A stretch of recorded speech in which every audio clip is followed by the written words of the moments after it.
that he kind of understands the role of an artist is not just to paint what's in front of them, but to kind of capture the spirit of that person.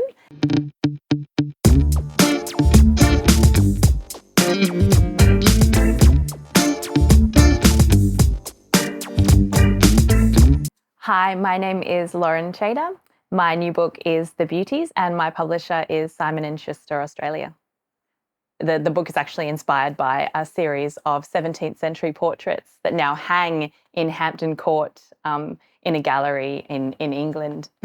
But the beauties that the title specifically refers to are the beautiful Amelia Lennox, who has come to court to beg the king to restore her fortunes, and the not so beautiful but beautiful inside Anne Hyde, who becomes the Duchess of York and commissions the series of portraits. And we also have the lovely and beautiful Henry Greenhill, who is the painter who paints the series. Henry and Amelia are based on real people. Amelia is based on a woman called Frances Stewart. She was one of the original models of the Windsor Beauties portrait series, and she famously resisted King Charles's advances her entire life. So he was completely in love with her, besotted. And she kept resisting and resisting. And eventually she ended up getting smallpox. So her beauty kind of was disfigured, but he loved her all the same until the end of his days.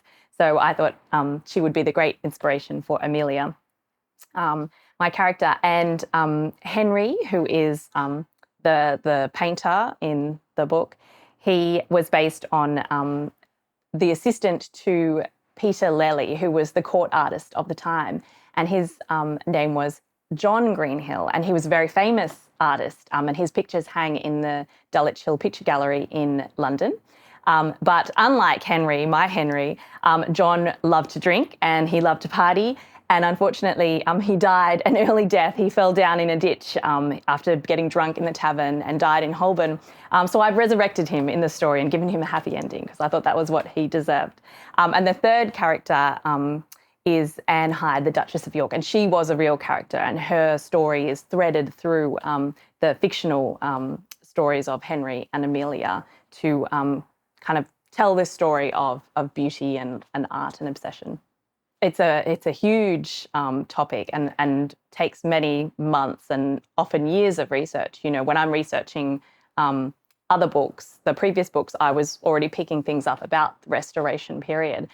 The Restoration was a particularly fascinating period of time because during the Civil War, you know, it was a time of great disruption in England. They became a republic, basically, and then the Puritans took over. They closed all the theatres, the taverns. There was no fun, basically. So when King Charles II was restored to the throne, he brought back the fun. He opened the theatres. Women were allowed to act on the stage for the first time. So there were all these fascinating social, things happening at the time that hadn't come before. So I really thought that was a really interesting way to connect the story of theatre and women acting and owning their own theatre and running their own theatre troupes was a really interesting way to connect to this idea of women being painted and seen as these beautiful creatures, but really there's all this hidden history and story going on underneath. I read about the Windsor Beauties in an article called on a website called Atlas Obscura. It's full of like little curiosities. So it's like a virtual curiosity cabinet, basically. And I read this article where the author described the women as the 17th century version of Maxim's Hot 100, which I know is a bit gross, but you know, the implicit in that is this idea of women being gazed at and kind of subjected to these ideas of what beauty should be and, you know, what that said about their character.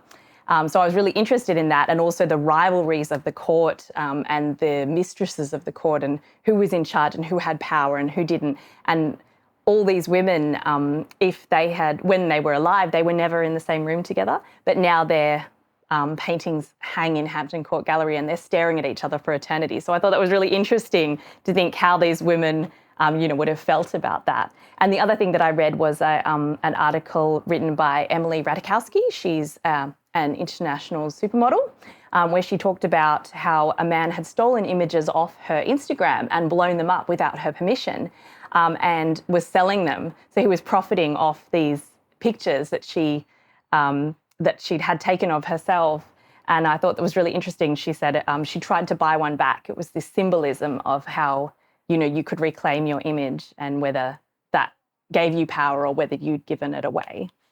A lot of the ideas of beauty have changed, the way that we see beauty, and it had already changed by that time from what had gone 100 years before. But I guess this idea of beauty being associated with goodness is still, it's still relevant today. We talk about pretty privilege and how women who are, young, beautiful are obviously given these sort of privileges and given special access to the things that the rest of us maybe don't have. But I just think that idea of beauty and the flip side of that is really interesting as well, what it must be like to be a really beautiful woman and to have to grapple with this idea that when you were a young woman who didn't know better, you kind of gave that away. And then as you get older and wiser, how do you look back and then think about the compromises that you made at the time? Because as we all do as we get older, we have that ability to look back and reflect that we don't when we're young. Henry, to me, was a really fascinating character because he is an artist, and there's something really beautiful about creating art. And although he paints these women, it's not until he maybe meets Amelia that he kind of understands the role of an artist is not just to paint what's in front of them, but to kind of capture the spirit of that person. And I put a lot of myself in Henry's character because obviously I'm an artist. He's interested in paint. I'm interested in words. And I'm kind of fascinated by that idea of what it means to be a working artist, and the compromises that we have to make, endlessly make to put our art out into the world. And so I think that idea of art being sometimes a beautiful thing, but then also something that can be really difficult to grapple with, I wanted to explore that. Hilary Mantel, wonderful, amazingly well-known writer of historical fiction, but she's also just a great writer in general. And I think what really makes her historical writing sing is the detail in it, that her ability to capture the kind of lushness of textiles, velvets, and the colours of the time, those purples and reds, those beautiful materials, because that all said a lot about society and where they'd come from. And so I love her writing. I'm reading a really fascinating one at the moment called The Glutton by A.K. Blakemore. That's extraordinary, and it's very much like Patrick Susskind's Perfume. Yep, and I think the way that she captures those details, which is sometimes the grotesque, the beauty and the grotesque together, I think that people really love to see that in historical fiction. And that's the benefit of having that hindsight, being able to have that distance between, now and when we can look back and sort of analyse what was really going on socially and politically. All those things combined together are what make historical fiction really fascinating to read and write about. When I was researching my first novel, I went to Estonia, where the women were knitting shawls, and they knit with this beautiful kind of wool, that they've carded, and it's grown especially, the sheep are raised specially to produce this wool. So I think it's really interesting to go back to the origins of where those textiles came from. I've also got a friend who is really into spinning wool. So I have a lot of friends who are artisans and craft makers.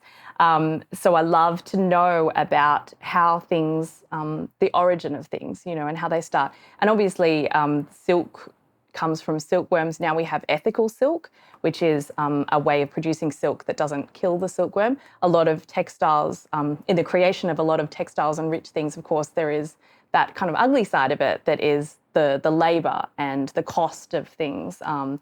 And, if we talk about silk, the death of the silkworm. So finding out all of those things and discovering them and unearthing them, I think, is a really interesting way to be able to write about it. But a lot of museums are very happy to host you as well and show you the collections, and you have to be able to, I think you have to be able to touch them in order to write about them, because that's kind of the best part of the research, really. So I am currently writing a book which is set in the 16th century Scotland, and it's about the Macbeth witches, the weird sisters. So it's all about their kind of origin story and what happened to them as they were growing up as girls, how they became witches, and what led them to that prophetic moment on the heath with Macbeth. Thank you. Thank you for having me.